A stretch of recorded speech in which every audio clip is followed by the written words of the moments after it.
my thing is this right here. I think comedy is in a weird place because the setup ain't right. What I mean is like when you say a joke, right, and you know it can be controversial. You gotta know how to set it up, know how to read the room, know how to say it, and then deliver it. If you don't know how to do that, bro, you just gotta just pass on that joke. Because we're in a sensitive world right now. A real sensitive world right now. If you didn't say that right and deliver it right, I'm telling you, bro, social media will eat you apart. I'm telling you, bro, that cancel culture is for real.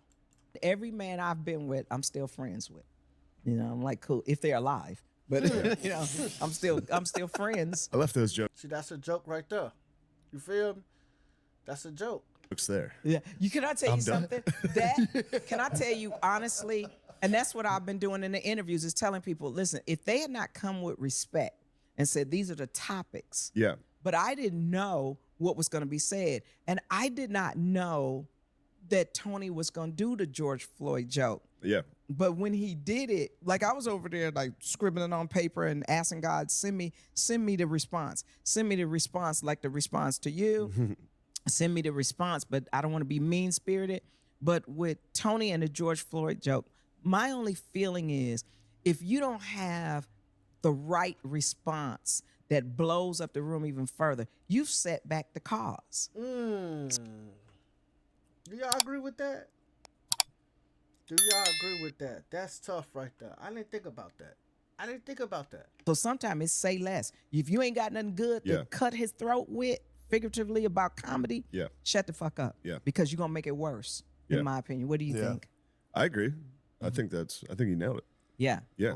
I feel like especially with the like the late husband talk, it was like this deeply personal, like a tragedy. And the thing no one talks about is like, that's like horrific to even think about, and to be up there and just like laughing and making like a joke. To me, it's like a triumph where you're like, you rose above it.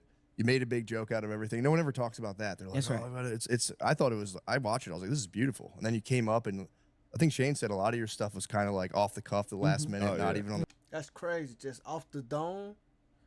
Like you just freestyling the situation. That's tough right there, bro. That's hard to do, bro. Real talk. teleprompter. I was like, that like really blew me away. Yeah. Because I was like, how do you do that in that room? I would be glued to the teleprompter, Yes. sweating, reading it. And it'd be Yes. like, all right, I have my own notes. I just formulated on a stage, on live TV, in front of an arena of people.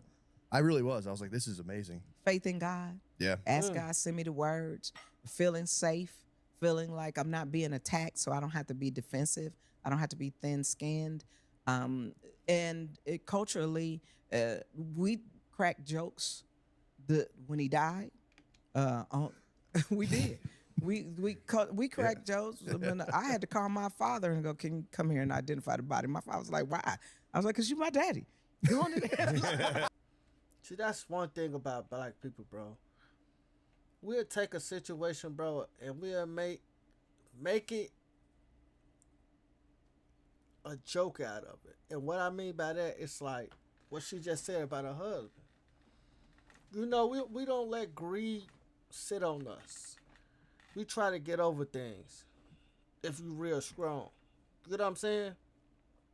So she made a joke out of certain situations. That's how you get over certain things. You know what I'm saying? Everybody handle everything different, you know? But that's just the way how she approached the situation. Sometimes I do the same thing, though. I ain't gonna lie to you. I'm guilty of it. Go on in there and look. Go on in there.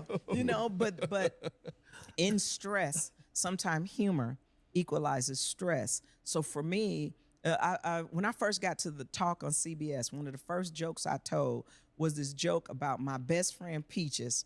Now I'm in Chicago. My husband dies. Jumps Chicago in the building. off a building. My best friend Peaches tries to outcry me at my husband's funeral. And we're in a I think that's every black funeral, though. Real talk, bro. It be somebody doing the most. Real talk. Sometimes it don't be fake sometimes. Sometimes, that's how it be. But we all got that family member, bro, that's gonna do the most. Real talk.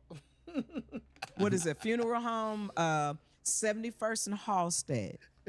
And I'm sitting up front, and in my family, we don't, because we from down south, and my father is conservative Southern, but we don't express emotion out in public. But so I'm sitting up front, and we hear this wailing coming back from the back of the room, and it's my best friend Peaches, and she's wailing and coming up, and she is showing out. Black people know.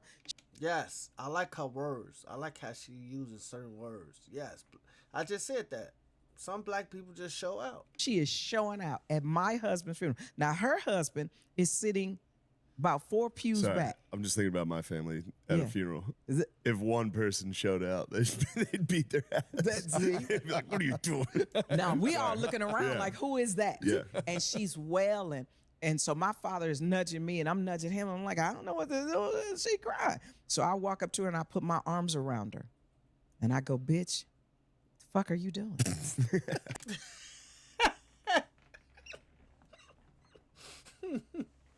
That's crazy right there. Sometimes you have to do that. Real talk. You have to do that. and we laughing, but it looks like we're crying That's nice. with each other. Yeah. And I said, I'm gonna let you go, because your husband, Ivory Eugene Granberry, What do you is fix the sink? four pews back, watching you cry over my dead husband. I'm gonna let you go. He gonna fuck you up when you get home. Yeah. But I couldn't say those words. And Julie Chen Moonves was the one who said, let's make it TV friendly, but let's put some words in it and give Yeah. it a little seasoning. Woo. It's very funny. But it's when you say culturally, sometimes humor is the thing. Yes. It's the most uncomfortable humor. Yes. That really kind of it kind of lessens the tension and the stress when you Yes. I agree with that. Real talk. say. Yeah, absolutely. Do you feel you've ever gone too far in something? Yeah, for sure. But then you're like, as soon as you do it in a club, as soon as you're wrong, you go, oh, shit. My bad. But I mean, puns are supposed to get groans. Scatological humor, shit jokes, they make you giggle like a kid. The analysis of humor is what I love. But if you dissect the joke so hard, it's like a frog. You got to Yeah. kill it to dissect it. Yeah. But to me, for the Ooh. people who are upset and on social media, I feel like you have a right to be that, because now I get to talk about mental illness in men, and specifically black men. Okay. That men feel, I don't need therapy. I don't need Bro, I like her approach. I love her approach. Real talk. This so grown up. this. I don't need that, right? In this society. But people say, well, how could you sit there? Oh, it was offensive. Well, don't be offended for me if I'm not offended, but be offended for your point of view. Got you. And you can have your point of view. Yeah. We're not saying you can't have it. Have it all on social media. Because most people trying to attempt to do stand-up will never understand how it feels. It's like the greatest sex in the world with a bunch of people. You know. He was just trying to keep the high going. I like this though. I like her approach. Bro. I like her approach. I love her approach. Comment down below if you agree with me, bro. Or you agree with her. All right? Thank you. Come again.